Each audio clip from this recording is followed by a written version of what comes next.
को देखते हैं जो अपने बॉडी बिल्डर बॉयफ्रेंड जेन्या के साथ रशिया में रहती थी। वो एक स्विमिंग कोच था और आन्या एक बेकरी में काम करती थी। जब वो दोनों पहली बार मिले थे तब आन्या एकदम दुबली पतली हुआ करती थी, लेकिन पिछले कुछ महीनों से उसका वेट बढ़ता ही जा रहा था। एक दिन उन्हें किसी दोस्त की शादी में जाना था। आन्या ने पिछले महीने के कपड़े पहनकर देखे लेकिन उसे कुछ भी फिट नहीं हुआ। जेन्या भी इस बात से वाकिफ था, लेकिन वो इस बारे में कुछ बोला नहीं ताकि आन्या को बुरा ना लगे। कुछ कपड़े तो उसके मोटापे की वजह से फट भी गए। आखिरकार उसे एक ढंग की ड्रेस मिल ही गई और वो उसे पहनकर तुरंत तैयार हो गई। जब जेन्या की नजर उस पर पड़ी तो उसका मुंह हैरानी से खुला ही रह गया। अब आन्या वो सुंदर लड़की रही ही नहीं थी जिससे वो प्यार करता था। वो नहीं चाहता था कि शादी में उसके बॉडी बिल्डर दोस्त उसे मोटी आन्या के साथ देखें। वो बातें घुमाकर आन्या को कहने लगा कि जरूरी नहीं है चलना अगर तुम्हारा मन नहीं है तो। लेकिन वो अपने शरीर को लेकर खुद ही इतनी अनकंफर्टेबल थी कि शादी में जाने का उसका भी ज्यादा मन नहीं था।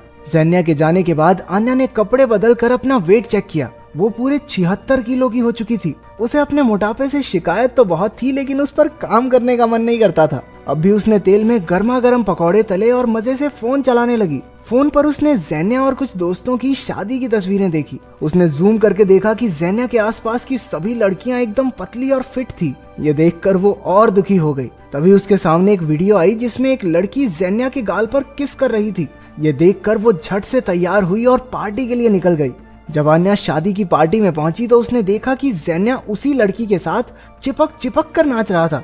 आन्या को यह देखकर बहुत जलन हुई और वो उन दोनों के बीच जाकर नाचने लगी। जेन्या भी उसे देखकर हैरान रह गया, लेकिन फिर भी उन्होंने डांस जारी रखा। आन्या को देखकर वो दूसरी लड़की मुंह फुलाकर वहां से निकल गई। कुछ देर बाद जब वो दोनों बैठकर खाना खा रहे थे तब आन्या ने पूछा कि वो उस लड़की के साथ डांस क्यों कर रहा था। बस इसी बात पर उन दोनों में बहस छिड़ गई और जेन्या ने चिढ़कर कह दिया कि वो उससे तंग आ चुका है और उसका ये मोटापे से भरा शरीर उसे पसंद भी नहीं है। जब देखो बस खाती रहती है और कुछ काम है तुझे। ये सुनकर आन्या की आंखों में आंसू भर गए, लेकिन इससे पहले कि वो कुछ कह पाती हमारा नया शादीशुदा जोड़ा वहां आ पहुंचा। आन्या की मुस्कान उसी वक्त गायब हो गई जब लड़की ने उससे पूछा कि वो प्रेग्नेंट है क्या। इसके बाद जेन्या उसे हमेशा के लिए अलविदा कहकर वहां से चला गया। अगले सीन में आन्या रोते हुए अपनी माँ के घर जा रही थी। उसे अब कोई परवाह नहीं थी कि आसपास देखने वाले क्या सोचेंगे। आन्या ने रोते हुए अपनी माँ को बताया कि उसके बॉयफ्रेंड ने उसके मोटापे की वजह से उससे ब्रेकअप कर लिया है। उधर मम्मी जी ने समझाते हुए कहा, बेटा तू मोटी थोड़ी है, तेरी तो हड्डियां भारी हैं।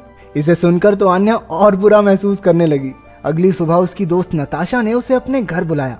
आन्या ने उसकी बालकनी में एक बेड फिट कर लिया और वहां बैठकर जेन्या की बुराई करने लगी। पता चला कि जेन्या पिछली रात उसका सारा सामान नताशा के यहाँ छोड़ गया था। जब तक वो नया घर नहीं ढूंढ लेती तब तक नताशा ने उसे अपने साथ ही रुकने को कहा। इसके बाद आन्या रो रो कर बस जेन्या की बुराई किए जा रही थी। नताशा और उसके पति ने उसे शांत करने की बहुत कोशिश की, लेकिन कोई फायदा नहीं हुआ। अगली सुबह नताशा ने उसे अपनी एक फ्रेंड की कहानी सुनाई जो बिल्कुल उसके जैसी हालत में थी।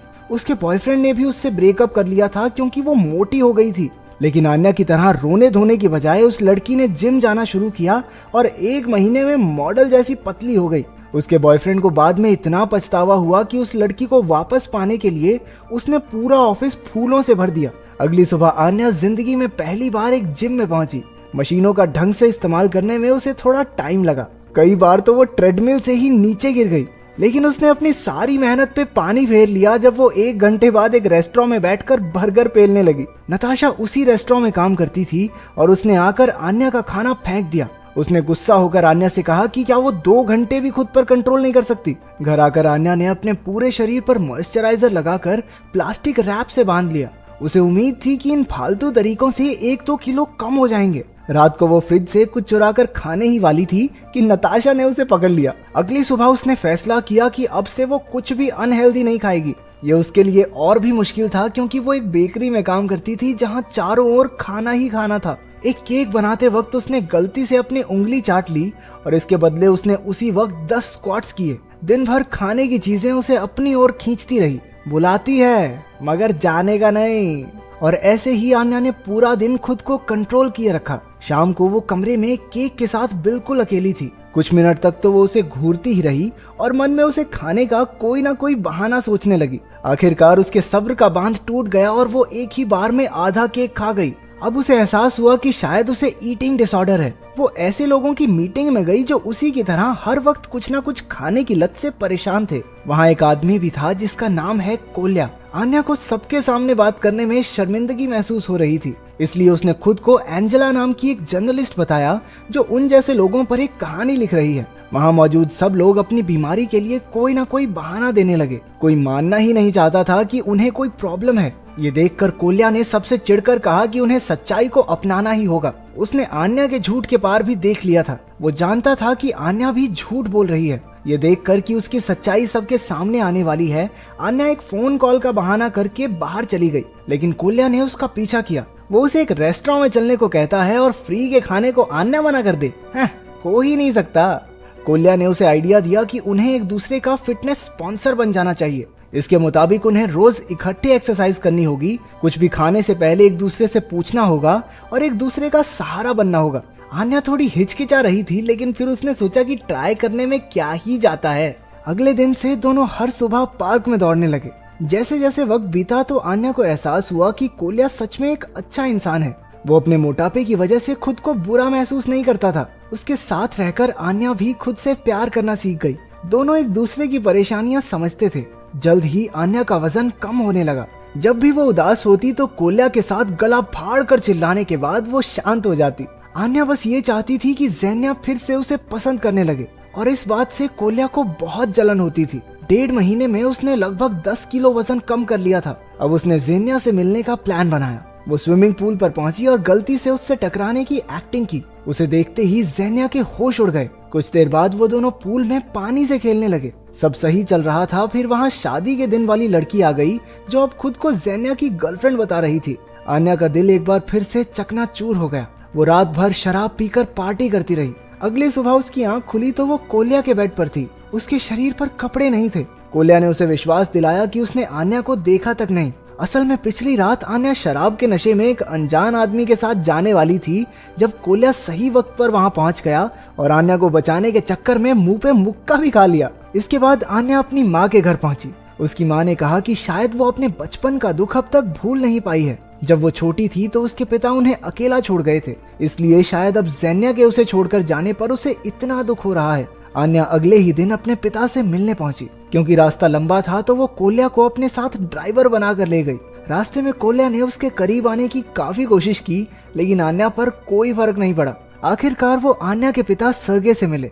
आन्या ने उससे पूछा कि वो उनसे दूर क्यों चले गए। सर्गे ने उसे याद दिलाया कि वो उसके जन्मदिन पर उससे मिलने आया था, लेकिन उसने खिड़की से ही उसे वापस भगा दिया था। रात को आन्या ने गलती से एक मोमबत्ती गिरा दी, जिससे पूरे लकड़ी के घर में आग लग गई। सर्गे उस पर जोर जोर से चिल्लाने लगता है। उसे आन्या की जान की कोई परवाह नहीं थी। ये देखकर आन्या ने उसी समय वहाँ से जाने का फैसला लिया। अपने घर के अंदर जाने से पहले आन्या ने कोल्या की नाक पर किस किया। कोल्या का तो जैसे दिन बन गया था।